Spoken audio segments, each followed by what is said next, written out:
ஒரு மீன் கூட கிடைக்கலன்னு சொல்கிறாங்க. என்னவா இருக்கும் இது? எல்லாம் காரணம் சின்னதான் நினைக்கிறேன். கரெக்டா? சின்னதான் எல்லா மீனையும் பிடிச்சிட்டு தான் சொல்லிக்கிறாங்க.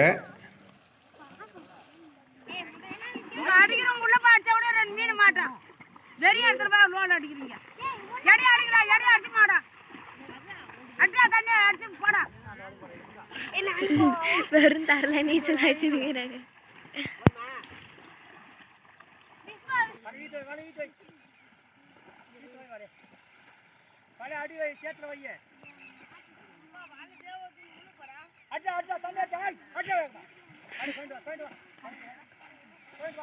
ஒரு 4 கிலோ மீன் கிடைக்க மாட்டேங்குது. ஆனால் எவ்வளோ பேர் வேலை செய்கிறாங்க பார்த்தியா இந்த மீன் பிடிக்கிறதுக்கு.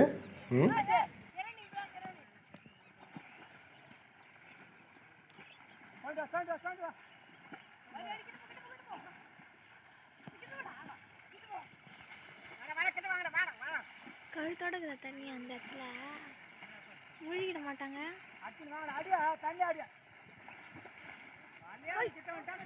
இதில் மீன் பூரா வளைக்கிறாங்க. 1-2 மீன் வெளியே வரும் தான் தப்பிச்சு, இருந்தாலும் மாட்டிக்கும். ஏன்னா வெளில அவ்வளோ பெரிய ஆளை வெயிட்டாக நிற்க வச்சுறாங்க. டேய் மாப்பிள்ளை, ஒரு மீன் கூட தப்பிக்கூடாதுடா. ஆமாம், அவங்க கிட்ட தப்பிச்சு வர மீன் நம்ம கிட்ட மாட்டிக்கும்ல. ஆமாம், நீ இந்த பக்கம் போ, நான் அந்த பக்கம் போகிறேன். என்ன சொல்கிறேன்? என்னெல்லாம் இவ்வளோ தூரம் போக முடியாது. எனக்கு ரொம்ப பயமாக இருக்குது. இது ரொம்ப ஆழமாக இருக்கும் போல. ஆமாம். மாப்பிள்ளை, இதெல்லாம் பயப்படக்கூடாது. போ, அந்த கரைக்கு போ, அந்த கரைக்கு போ. சரி சரி, நீ சொல்கிற, நான் நம்பி போகிறேன். தண்ணினாவே எனக்கு கண்டம் சொல்லியிருக்காங்க. அதனால தான் கொஞ்சம் பயமாக இருக்குது. எப்படி?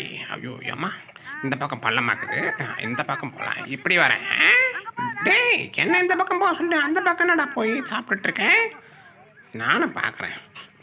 அம்மா எப்பா, இந்த பக்கம்லாம் ஒரு மீன் கூட வரலப்பா. நான் பார்த்துக்குறோம், நீங்கள் அங்கே பிடிங்க. இந்த பக்கம் மீன் கொஞ்சம் தான் போகுது. மீன் பெருசு மீன் போகல. அப்பா, எப்படியாவது இந்த கரமலை ஏறி நின்றுடா சாமி. நம்மளுக்கு பயமாக இருக்குது. ஆமாம் அம்மாடியோ, ஒரு மீன் கூட தப்பிக்கக்கூடாது. எல்லா மீனும் பிடிச்சி போட்டுருவாங்க. ஆமாம், இன்னைக்கு வந்து ஒரு குழம்பு இருக்கு, மீன் குழம்பு. ஆமாம், சீக்கிரம் சீக்கிரம் வாங்க. அட சீக்கிரம் வாங்கப்பா. பசிக்குது இல்லை?